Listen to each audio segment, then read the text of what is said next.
I want to ask you about the Bitcoin / crypto boom that we've seen over the last couple of years. I mean, it's problematic at best in so many ways. Can we do the face? No way. I cheer for you daily. This is not a debate. GaryVee is in the studio. Yes, I do have an out of the blue quick take. Always be grateful. Always push yourself for the next ambition.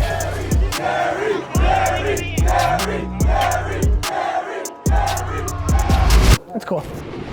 If you do not love losing, you lost. I feel I can't lose. I feel I can't lose. I'm mortal,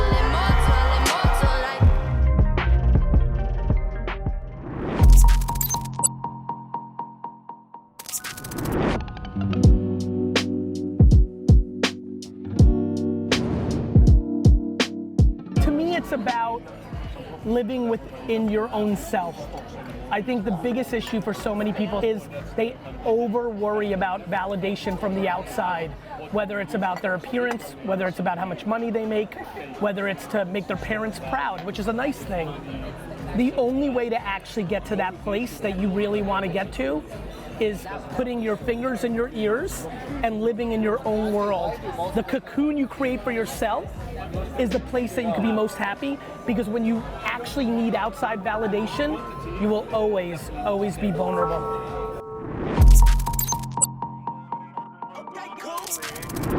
Brand new coupe and it just got tinted, but I just got the Right now we're going to be going to Dubai Eye to record an interview. Dubai Eye is mostly like the business channel. So basically we're just talking to them about your book, why you're here in Dubai. So this is recorded. And then you're going to go live on Chris Fade. And last time they did something super fun. You surprised that girl. Were you surprised that girl? You were hiding underneath the desk. And then we're heading over to the Arts Club and we got YPO. And then we have like a big crypto get together with some of the key people in the industry. So it'll be fun. We finna charge. East side, then nigga love it. West side, then nigga love it. North side, post pleasant.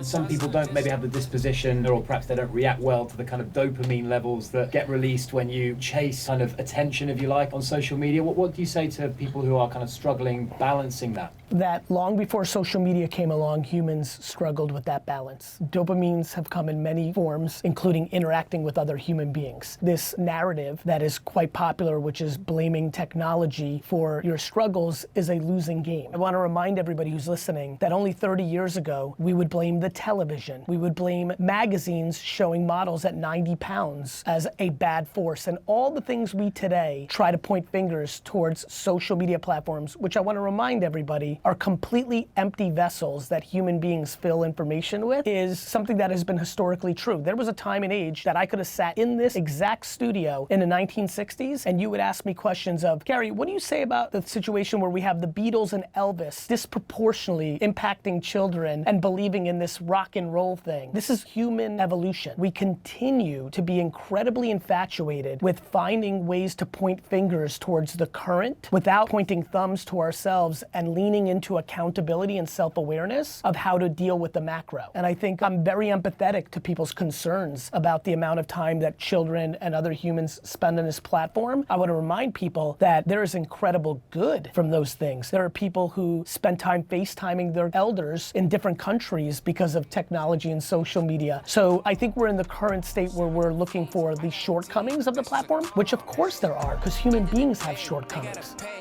We're live, good morning, 8:02. GaryVee is in the studio.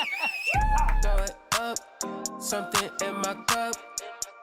What the fuck? That shit had me stuck.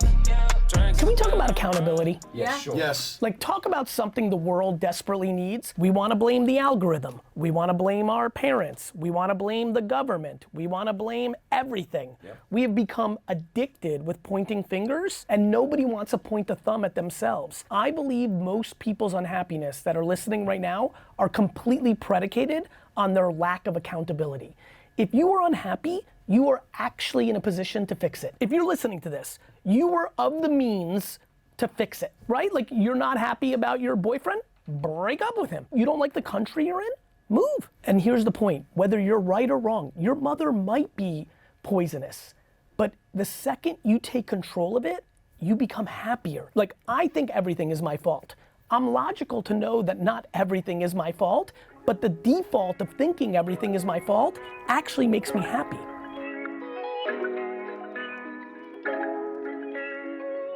It was fun. So fun. All right, we just banged out a bunch of radio, and it felt good. I've been out of practice, you know, haven't done a lot of content in a long time, and so I always feel fresh. I think for a lot of you, even Mike, when I'm working out, says a rest day is sometimes good. Even if you love what you do, the concept of just taking a break from it just to re-like it is interesting, and I always feel that when I haven't been on stage or I haven't done podcast or content, and I'm enjoying that high of like being back on track. Good morning, everyone. Thank you all for turning up. You say a lot in your book and in your content that you care more about happiness than you do about business, yet you're so successful with business. I'm fascinated by humans' delusion that money buys happiness. I guarantee every person in this room knows several extremely wealthy people who are remarkably unhappy. And so I think that for me, living within your means is a conversation that has been long lost. Again, looking around the room, some of us might remember the concept of living within your means, but that is a lost art. People live in debt and they just live. And so I've always been very fascinated by the concept of happiness because I think it's extremely achievable when you are capable of not needing outside validation. So I think a lot of people are incredibly vulnerable because they need money to buy things to impress people they don't even like. Truly achieving happiness creates longevity.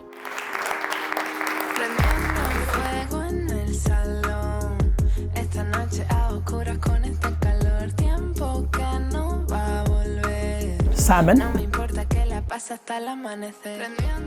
Let me tell you what the biggest vulnerability of NFTs are. It's the reason Beanie Babies collapsed. Anything that is built solely on the financial interest is always doomed from the beginning. So many of my friends are starting play to earn because it's a psychology, right? It makes sense. The problem is it's actually a commodity. It wasn't a commodity when it was Axie Infinity and nobody else was doing it. It becomes immediately commoditized when every day there's 600 play to earn games being built. So I think what you need to think about is play to earn is nice, but how you fill that bucket and why people are gonna care about those characters is the whole thing. You know, for me, VeeFriends is an intellectual property exercise grounded in NFTs. It could have been grounded in books, it could have been grounded in toys, it could have been grounded in video games, commercials, cartoons, movies. It just happens to be grounded in NFTs because it was the opportunity in front of me. I think that's how you have to approach your play to earn business. Absolutely amazing. Thank you.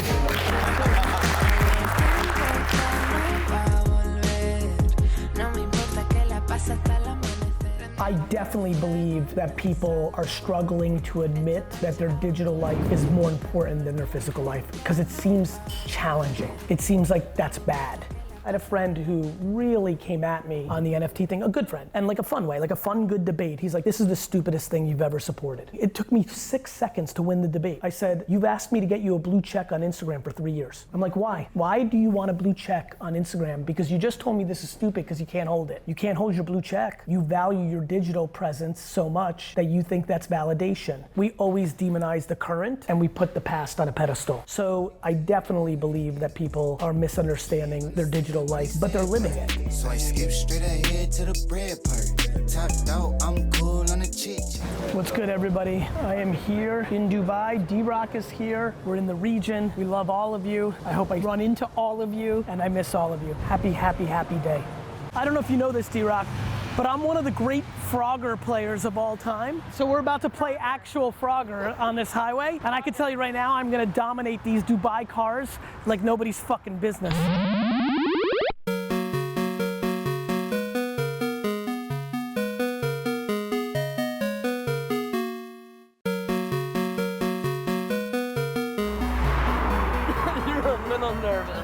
No, I wasn't. It's a good photo. Keep it playing, keep it pushing, keep them guessing, keep them looking, keep my people out the booking, cause we legendary. I just talking how I live it. If I said it, then I meant it. If I did it, then I did it, cause it's necessary. Keep it G and keep it true to you. Just act like this ain't new to you. I treat it like it's usual, we legendary.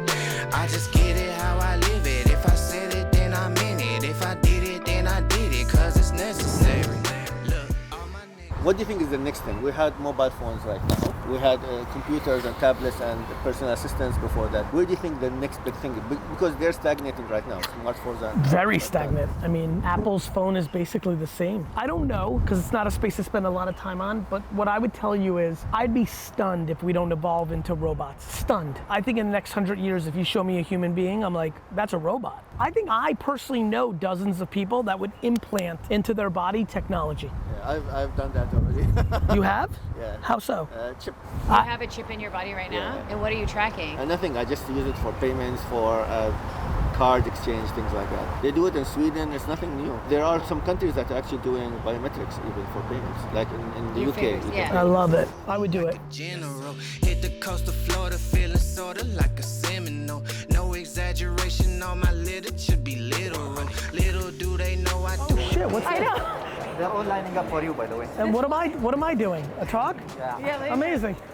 It's not hard to produce content for 6 platforms. It's really not. It's that people fear lack of success in numbers from a vanity standpoint, which stop them from actually doing it. So I think humility is one of the true superpowers of a scaled influencer or content creator. Being okay with starting at 0 or being okay if the content's not doing great. Yes, it's important to be contextual to the platform, but not at the expense of your authenticity. So I'd rather you deliver the way you would deliver on Twitter and LinkedIn, on TikTok, and let the chips fall where they may, than for you to not be who you are. And so the biggest reason people didn't go to TikTok when they were winning on Instagram was they didn't have the humility and the self-confidence to not be successful on TikTok immediately.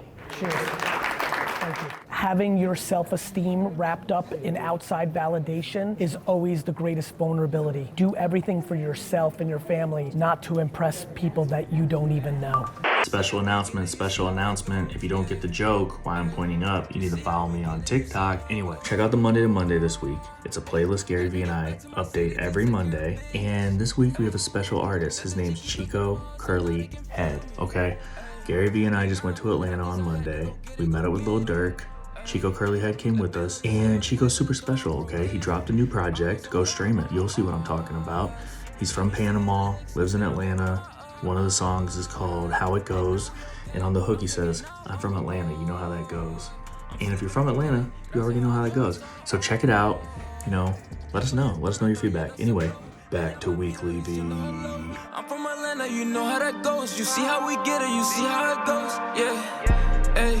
You see how we Where is the line between being satisfied and being ambitious? That's a great question. Satisfied is a complicated word. What I would argue is being content and grateful for what you have and not envious for what you don't have while still being ambitious is a different way to think about being satisfied. Being satisfied, I actually think, is too close to be complacent. I think when you are content and grateful for what you have while still staying ambitious, that's a better and more sustainable framework. Never be satisfied, always be grateful, always push yourself for the next ambition.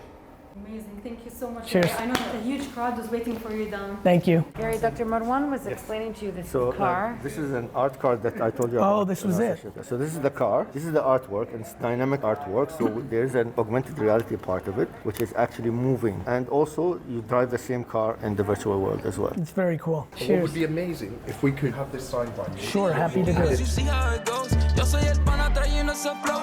Ella me mira diciendo hello. Always approach everything you hear that is new with maybe, because I think what you're feeling from a lot of your friends right now with Web3 is the world is intoxicated with seeing new things and answering no. And what has boded so well for me over the last 25 years is I go maybe, then put in the work, and most of the time come up with a conclusion of no. It's when you come up with the conclusion of yes after you started with maybe and you did the homework where all the magic happens. So approach every new thing that you hear with the concept of maybe, and then have the humility, this is the big one, have the humility to put in the work, because your time is not as valuable as you think to pass on the next thing that's gonna change the world.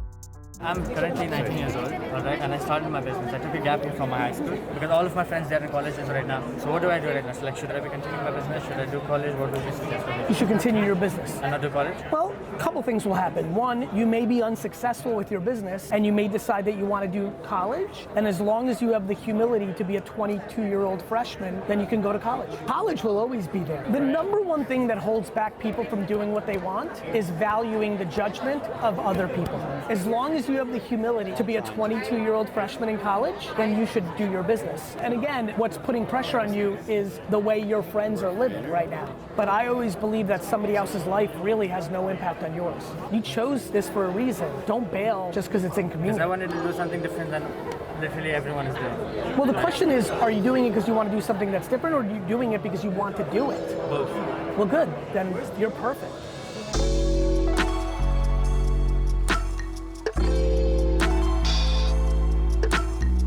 I thought it was D-Rock. I was like, D-Rock, come on.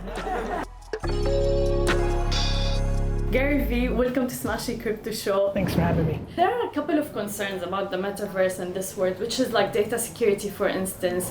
And another thing, you always talk about positivity, good values as well. Will that be there in the metaverse? Like, it cannot be controlled, maybe? One thing that will never be decentralized is human behavior. Of course there's going to be bad behavior in the metaverse. There's bad behavior everywhere. Humans are flawed. People do things when they're unhappy. People do things when they're desperate. And so I think it's fascinating to watch people judge platforms for things that humans are actually doing. Social media hasn't changed people the way that people want to say it is. It's exploiting the truth, which is people are showing their true actions. And that will happen in the metaverse.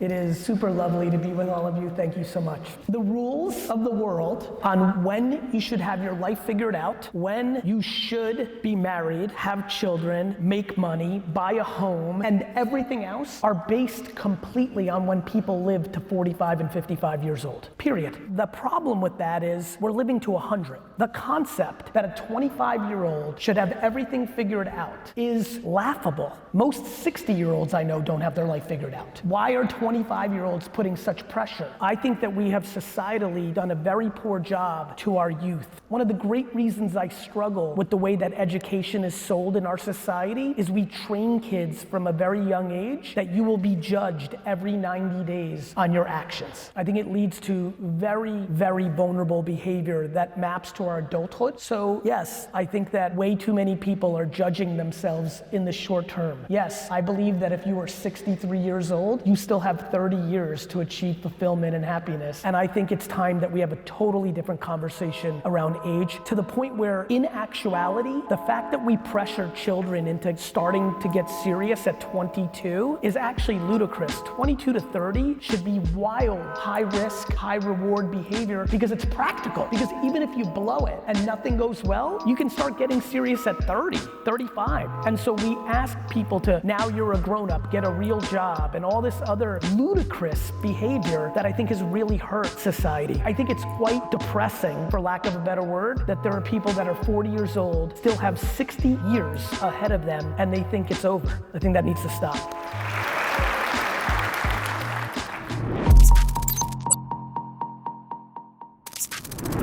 Pollen paper got them talking nice to me. Down the bottle, it be going right through me. Brown baby down to take a flight to me. So I just did a CNN piece with Becky talking about NFTs. You know, when you're talking to the mainstream media, majority of people watching are hearing about NFTs for the first time. So you're really trying to go to 101, and you're also trying to answer a lot of the skepticism. Most of her interview with me just now was a lot of like, it's a Ponzi scheme, right? Like, you get a lot of that. And I understand that. And I think that's the trials and tribulations of being a communicator in new emerging technologies. People always face them with cynicism, especially with the amount of money that's being thrown around. down. For me, these are huge moments in my career because you're really putting yourself on the record, no longer just in digital, but really in the mainstream media. And I get excited about these moments because I know that I get to look back at them in 5, 7, 12 years when these things play out and it becomes a I told you so moment. Or mentally, and this is important for all of you to hear, I'm always prepared for me losing my fastball. Like, is this gonna be the thing I'm wrong about? And I have to be mentally prepared for making unbelievable amounts of content in 7 to 12 years if NFTs don't hit and talk about what I misread. Why was I wrong? But this is very clear to me. The macro of the consumer blockchain and NFTs is 100%. 99% of the projects are gonna fail. There's a gold rush, there's a lot of greed right now, but that's no different than internet stocks in 99, the pets.coms of the world. And so I continue to storytell in Dubai, on the vlog with D-Rock, on CNN, or anywhere else that they'll have me. That's cool. I don't understand it, how they got so timid. Told them I would do it and I overdid it. I don't do the bass cause I don't got the minutes. I'll be very honest with you. I feel more as an artist than I do as a businessman. I'm incredibly empathetic to people thinking that I might be forcing that narrative because I'm doodling now, but I've always spoke about being an entrepreneur is more being an artist than a business person. And character and all that. But even forget about the literal, like I'm an artist. I innovate, I create. My advertising agency is profoundly artistic. It is an enormous company, one of the biggest agencies now in the world, and it literally, this is not a joke. It literally does something nobody else does. We are completely social media first, up to television. We completely disagree with everything. Covers of magazines say I'm wrong. Like, I'm an artist. Yeah. You know, like the perception from the people and how you cannot be an artist and entrepreneur at the same time. I know. Meanwhile, I think the best artists in the world are entrepreneurs, and vice versa, by the way. And honestly, I think my art, more than anything, more than the doodles, more than the entrepreneurship, I think when it's all said and done, my art is going to be in the way I communicate it to the world. They don't want no static, better get the signal. Earning all these coins, it ain't coincidental. Tell them free the doggies, keep them out the kennel. I know you're big on NFTs and Yes. working on something. Any advice you can give at all? Like, Yeah, I think the biggest problem right now is everyone's thinking about what's in it for them and not what's in it for the people that buy it. I would spend every second on what's in it for them, why is it gonna work for them, and the more that your energy is selfless instead of selfish, the more likely you'll put together the strategies that actually make the project successful. Yeah. Everyone's so greed oriented now. They see the gold rush, which is why they're gonna build projects that are not gonna be meaningful. So yes, I do have an out of the blue quick take. Fucking think about them. Them.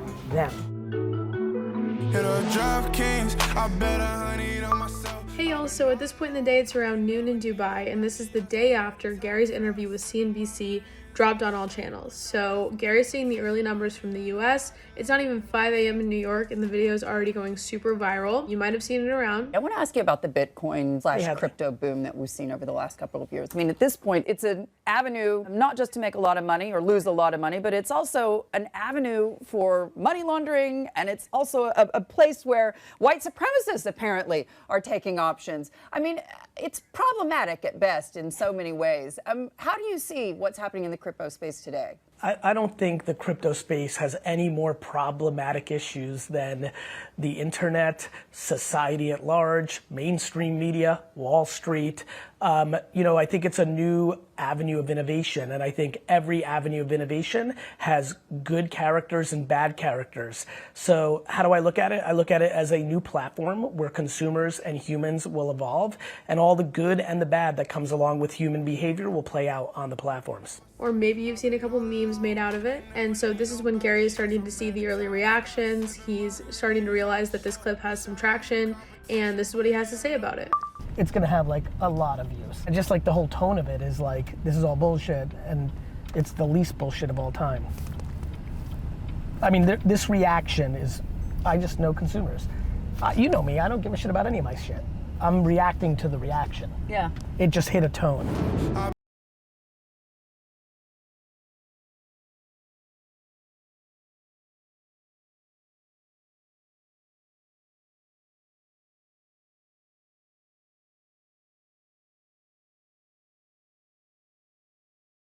That's unbelievable. So you might have done cryo chambers, I don't know if you used one before. I have. That's say 140 minus This will feel colder because of the sheer volume of air. God, it's interesting. If you guys want to have a go, we can hop in. Let's get in there, D-Rock. It'll be some good content. World's largest cryo. Okay. You want to jump in? Yep. Yeah. Let's go, D-Rock. Okay.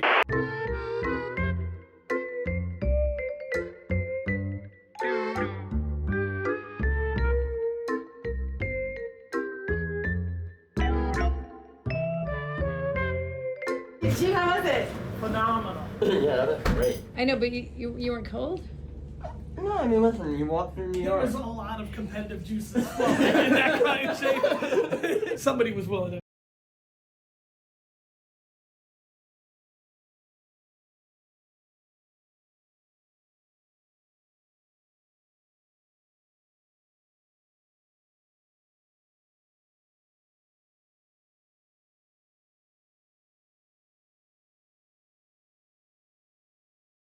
When did you first start diving? My father was a commercial diver, and if you have been in Stockholm, there's a museum called the Vasa Museum with an ancient shipwreck that sank. And he took me up there and showed me this one, so that's when I got hooked, and I said I want to do the same. That's cool. And I actually discovered an even more famous shipwreck than he did. It's called the Discovery of the Century. In 2011, I spent 20 years to search for it, and then I found it. Come on, that must have been an incredible feeling for you. That was, you know, when you spend 20 so many years and then you found it. Yeah, yeah. And everyone said that it was impossible because the Navy searched for it, or the treasure hunters, or the big companies tried to search for it. And then we found it. And is there gold and all sorts of crazy shit down there? Yeah, the crazy thing is that it had 4,000 gold coins, it had 200,000 silver coins. And one of these silver coins is valued to 13,000 euros. Wow. So imagine the cost, but it's all protected and down there. If this ship would have sunk 500 meters to the east, I would own that. No way. Is that true? Yeah, because it would be outside the territorial waters. Oh my God. So that's how it is. But to be honest, to find this shipwreck, it was never worth. about the Yeah, money. it was right. What a story. Thank you for sharing. appreciating it. Thank you for Yeah. sharing it.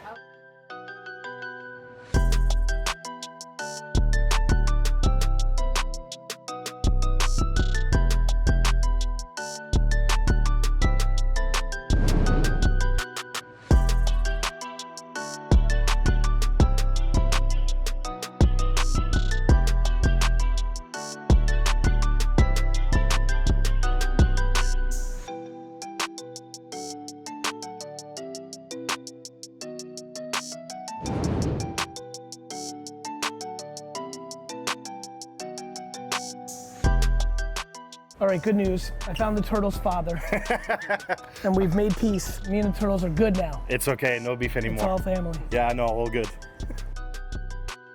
This is not a debate. You get more with honey than vinegar. You may be confused because when you sell fear, you're able to get very quick micro results. It's not a sustainable framework. And so I think there's an evolution. The problem is most leaders today are scared to deploy soft skills because they're dealing with a couple of things. One, it's not the environment they grew up in. Two, they're incredibly worried about the entitlement of the young generation, so they're scared to give them even an inch, which is a really interesting tightrope. But if you can nuance it, you can actually get a lot more from it because, for example, in my 1,500 person environment, I had an employee come to me asking for 1 year paternity and maternity leave because Netflix and Facebook did it. It was because I deal with such kindness and all these frameworks, it allowed that meeting to be 3 seconds. I explained to her that Netflix and Facebook make more money in an hour than our company makes in a year, and the meeting was over in a positive manner because everything else is so positive that when they get any level of pushback from me, it lands better.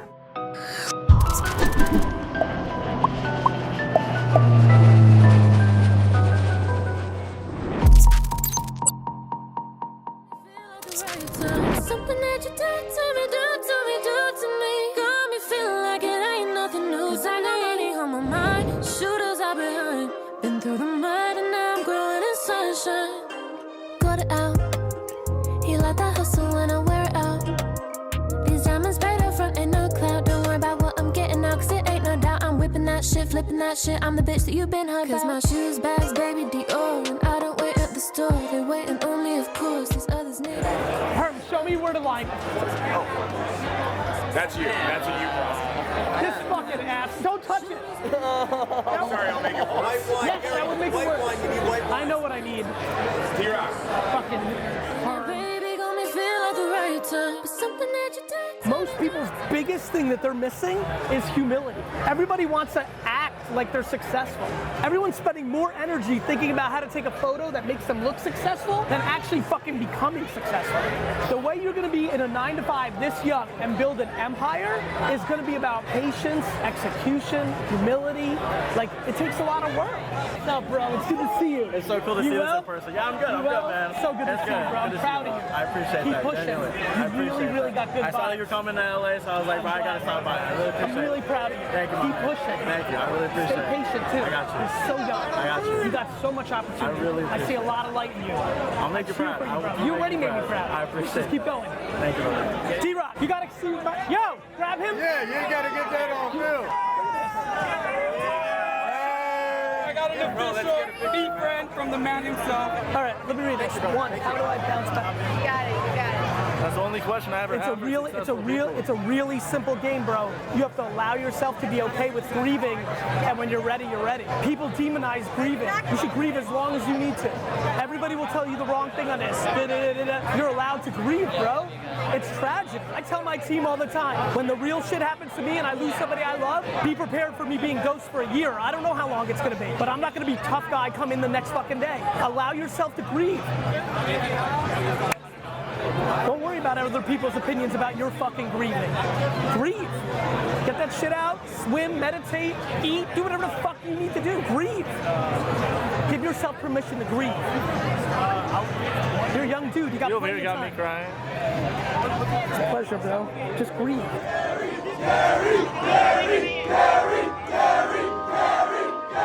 Hop in the car to the seaside.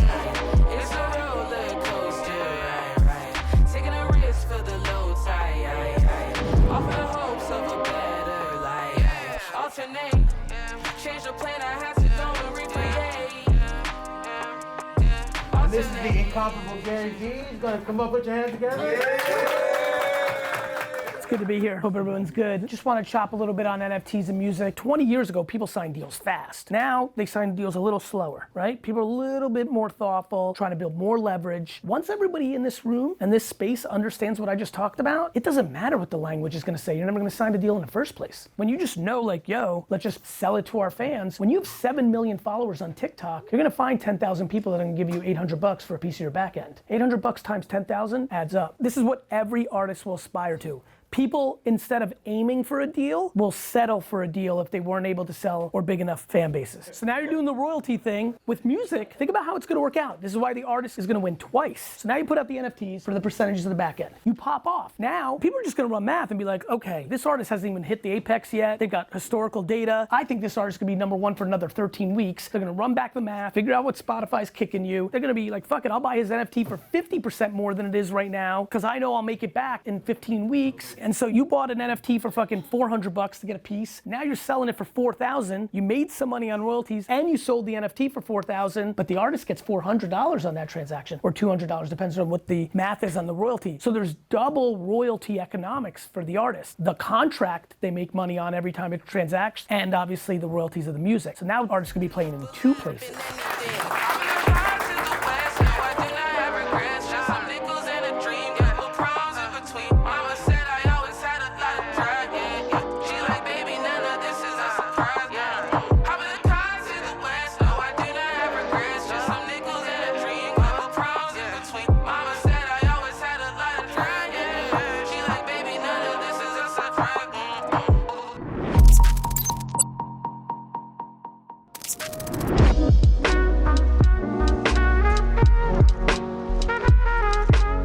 Is there any utility?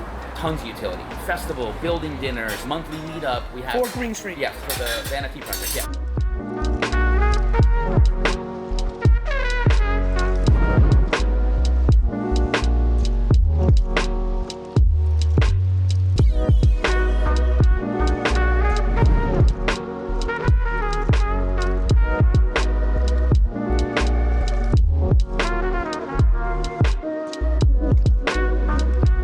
Any chance of a smiley face? Oh my God, Mr. V. Mr. V. Did you see what I did there, D-Rock? I incorporated the V into the hair. Thank you so much. You're welcome.